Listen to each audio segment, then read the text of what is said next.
안녕하세요. 보클럽입니다. 제가 오늘 준비한 책은 조셉 킴 박사님이 쓰신 아프도록 수고한 당신에게 건강지속력이라는 책입니다. 제가 오늘 낭독해 드리고 싶은 부분은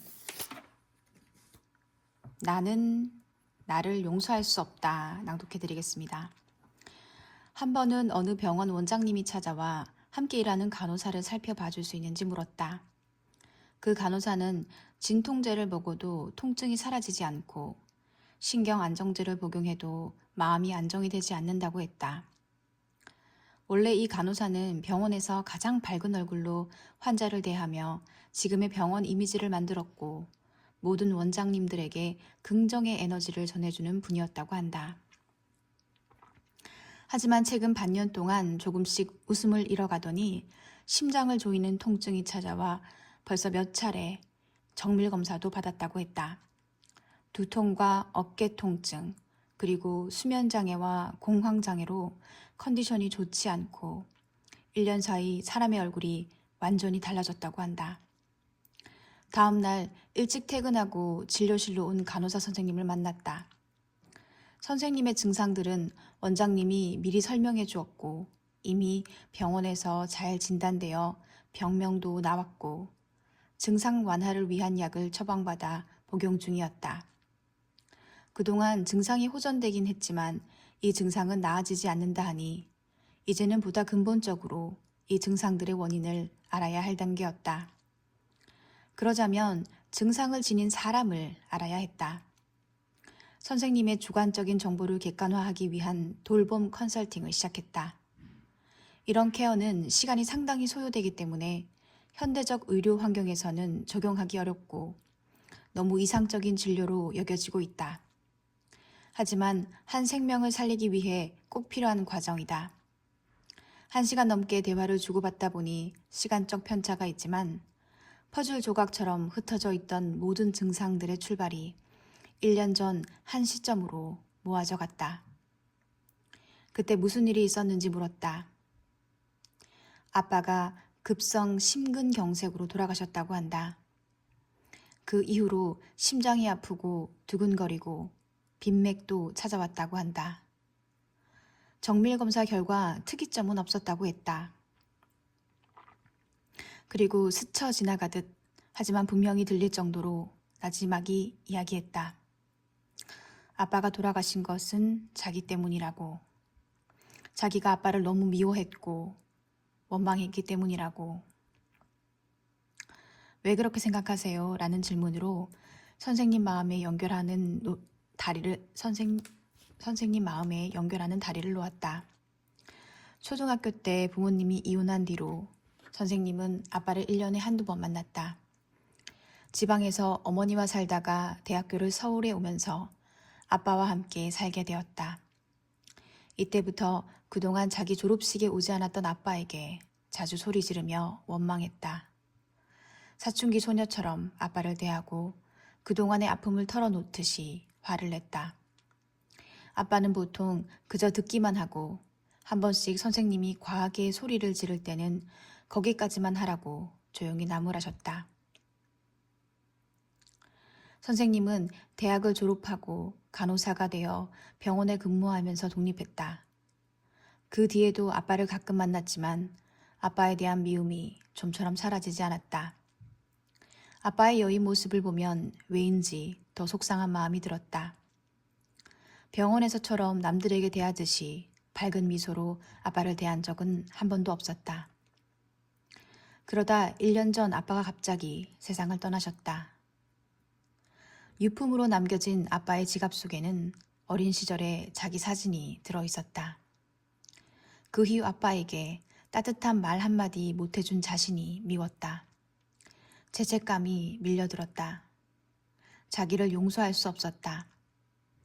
병원에서는 아빠와 같은 나이대의 환자분들이 오면 아버님 오늘 기분이 어떠세요? 라며 친절히 응대했는데 그런 자기 모습이 싫어졌다. 죄책감 때문에 아빠의 심근경색 증상이 자기에게도 나타나는 것 같다. 눈물을 흘리는 선생님에게 닦을 것을 들려주며 한마디 건넸다. 나 역시 딸을 키우는 아빠의 입장에서 아빠의 죽음과 선생님과는 아무 상관관계가 없다고 말해 주었다. 오히려 아빠는 딸에게 미안했을 것이고 오히려 소리 질러 주어서 고마워했을 거라고. 아빠는 딸이 간호사가 되어 누군가를 돕는 모습을 보며 대견해 했을 거라고 말해 주었다. 아빠는 건강을 잘 못 챙기셔서 아쉽게 생을 짧게 마감하신 것 뿐이라고. 대신 아빠의 못다한 그 생을 이어받아 선생님이 더 건강하게 아빠의 목까지 살아내시길 부탁드렸다. 그것이 아빠에 대한 사랑의 표현이고 아빠가 가장 기뻐하실 거라고. 그리고 아빠들은 딸들이 소리 지르면 가끔 귀엽게 보기도 한다고 했더니 선생님이 처음으로 웃었다. 본인을 용서하라고 했다. 미움이 수명을 단축하고 세포를 빠르게 노화시킨다는 연구와 용서가 수명 연장에 관여하는 텔로미어 효소 분비 촉진을 유도하는 연구를 설명해 주었다. 과거를 뒤돌아보고 힘들고 위로받고 싶었을 나를 공감해주고 존중하면 좋겠다고 했다. 그러고는 지금 감사할 것들을 적어보라고 했다. 본인을 사랑할 용기를 가져보라고 했다. 그리고 마음의 긴장이 밴 몸을 돌보는 방법을 알려주고 자기 전까지 계속해 보라고 했다. 마음의 긴장이 밴 몸을 돌보는 방법을 알려주고 자기 전까지 계속해 보라고 했다. 다음 날 이른 아침 원장님한테서 연락이 왔다. 대체 무슨 일이 있었길래 사람이 하루아침에 이렇게 밝아졌냐고. 간호사 선생님은 거의 1년 만에 한 번도 깨지 않고 잠을 푹 잤다고 했다. 예전보다 더 밝아진 모습으로 다시 돌아왔다고 했다. 미래를 위해 필요한 자유로움은 어디서 오는가? 용서하다의 그리스어는 아핌이다. 접두어 APH는 분리를, 전미사 HIEMI는 보내다는 의미를 가진다. 즉 자신에게서 분리해서 내보낸다. 내던져 버린다는 것이다. 이 단어는 떠나보내주고 놓아준다는 의미로 사용되었다. 빚이나 계약의 의무 등을 면제해주는 의미에서도 사용되었다. 용서라는 이 그리스어의 본질은 누군가를 완전히 자유롭게 해주는 것을 의미한다. 과거에 얽매여 현재에 자유롭지 못하다면 건강하게 미래를 마주하기 어렵다는 것이다. 미래를 열어주는 핵심은 용서이다. 그 대상이 자신이든 타인이든 죄책감과 미움, 원망에서 스스로를 완전히 놓아준다는 의미다. 용서는 그 대상을 위해서가 아니라 바로 나를 위해 그 대상으로 생긴 상처에서 나를 놓아주는 것이다. 삶의 절벽 위에서 내던질 것은 내가 아니라 내 손에 무겁게 붙들린 죄책감과 상처와 미움이다. 이것들을 완전히 놓아 던져버리는 것이다. 용서가 진정 자유이다. 나를 사랑하는 것이다. 용서가 승리다. 나에게 아픔을 준 사람이 내게 한 짓을 용서하는 것이 아니다. 그건 나의 영역이 아니다. 그 사람은 이미 대가를 치르는 삶을 살고 있을 것이다. 용서 못하는 나를 속상해하지 마라. 얼마나 내가 속상했겠는가. 누가 이 아픔과 눈물을 알겠는가. 용서는 내가 나를 알아주는 것에서 시작한다. 나를 상처 준 사람을 미워하고 분노하던 그 나를 사랑해주는 것이 용서이다. 이제 내가 이 얽매임에서 자유하려는 그 마음이 바로 용서의 마음이다. 그 마음은 인간이 해낼 수 있는 가장 위대한 마음이다. 용서는 가장 강력하고 건강한 진정한 복수다. 나를 힘들게 했던 그 사람이 망해버렸으면 좋겠다는 그 생각을 절벽 아래로 던져버리는 것이 복수다. 그것이 용서다. 영국 철학자 조안나 노스는 우리가 부당하게 상처를 받았을 경우 복수하고 싶어 하는 것은 우리가 가진 권리라고 정의했다. 우리가 느끼는 분노감은 도덕적 권리임을 강조했다. 그 누구도 우리에게 상처를 줄 권리가 없다는 것을 알아야 하고 우리는 존중받을 권리가 있다는 것을 알아야 함을 강조했다. 그래서 용서는 우리의 선택이며 우리가 가진 복수심과 분노감의 권리들을 자발적으로 포기해 주는 것을 용서로 베풀었다. 이 용서에는 고통이 따를 수 있지만 이 감정을 느낄 권리를 용서하는 이가 가지고 있음을 정의한다. 용서의 과정에서 찾아오는 고통을 느낄 권리, 그 과정 끝에서 자유할 권리, 결국 그 고통은 고통이 아닌 회복의 감각이었다는 해석이 가능하다. 용서에 대한 과학적 연구의 선구자 로버트 엔라이트 박사는 용서를 우리에게 상처를 입힌 사람에게 가지는 부정적 감정을 극복하는 것으로 정의한다. 이 부정적 감정은 우리의 당연한 권리이니 이 감정을 가진 것 자체를 자책해서는 안 된다는 것이다. 오히려 용서는 자비를 받을 만한 가치가 없는 가해자에게 나의 자비와 사랑의 눈으로 바라보도록 노력함으로써 자기 권리를 자발적으로 포기해 주는 것으로 정의했다. 존스 홉킨스 병원은 용서가 건강에 미치는 영향을 주목했다. 병원 의대에서 실시한 연구에서 용서는 심장마비 감소, 통증과 혈압 감소, 스트레스 완화, 수면의 질 향상 등 만성질환 전반에 걸쳐 의학적 효과를 확인했다. 그 결과로 건강이 용서에 달려있다고 선언했다. 용서를 임상에 적용하는 통합적 접근을 21세기 병원이 나아갈 방향을 제시한 것이다. 환자의 질병을 치료하는 것이 목표가 아니라 환자의 웰빙을 도모하겠다는 늦었지만 올바른 전환이다. 용서가 만성질환을 예방하고 의학적 치료 효과가 있다는 사실은 끊임없이 검증되어 왔다. 분노와 불안 등의 부정적 감정은 체내 코르티솔을 과분비하게 만들어 스트레스에 대처하는 면역 반응이 떨어지고 상처 치유를 지연시킨다. 미국 심장학회지에서는 25개 임상 연구를 분석하여 분노와 적대감이 관상동맥 심장 질환을 유도할 수 있음을 경고했다. 용서를 해내기 위해서는 훈련이 필요하다. 스스로 부모의 사랑이 결핍되었다고 생각하는 청소년들을 대상으로 용서 프로그램이 진행되었다.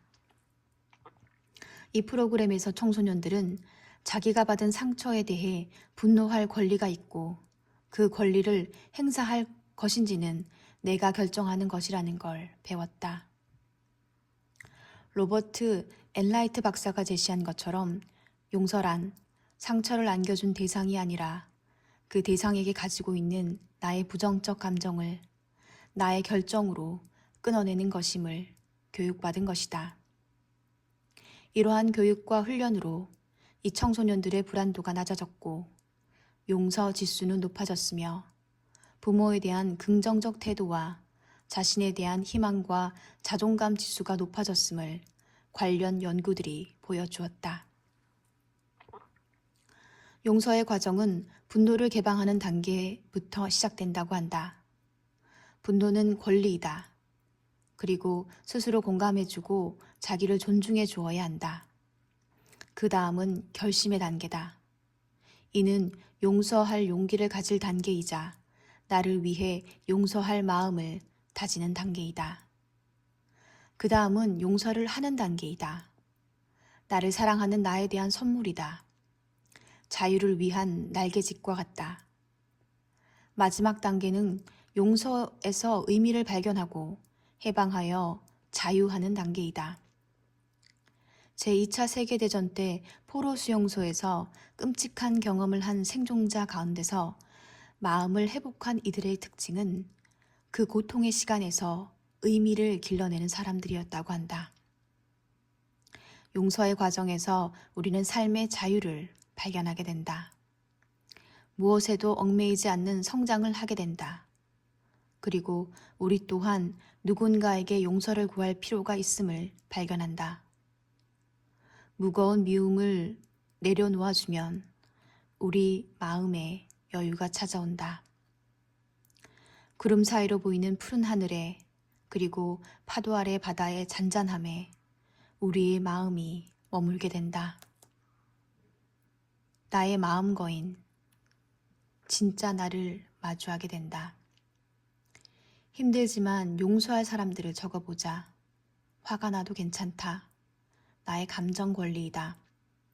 고개를 들고 심호흡을 천천히 하면서 써보자.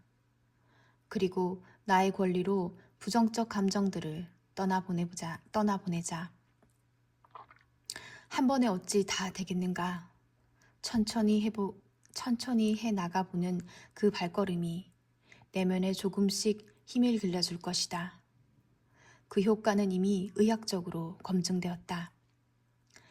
나를 얽매인 것을 끊어내기 위해 용서의 길로 발걸음을 옮겨보자.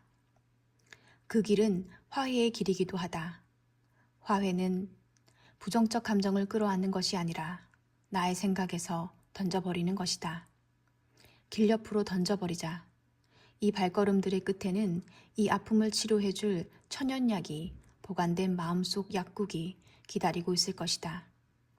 그렇게 한 발 한 발 가다 보면 그 마음속 약국 앞에 다다랐을 때는 약을 먹지 않아도 될 만큼 마음 체력이 단련된 자신을 발견할 것이다. 그때쯤이면 어쩌면 그 마음 아픔 치료약을 다른 누군가에게 나눠주고 싶은 마음이 들게 될지도 모를 일이다. 그 어떤 누구도 푸른 하늘 같은 나를, 깊은 바다 같은 나를 가리거나 흔들지 못한다. 생명을 가진 우리 존재의 가치는 무엇을 하는 것에서가 아니라 그저 존재하는 그 자체에서 오는 것이다. 용서하든 안 하든 당신은 지금 그대로의 모습으로도 괜찮은 것이 모든 것의 본질이다.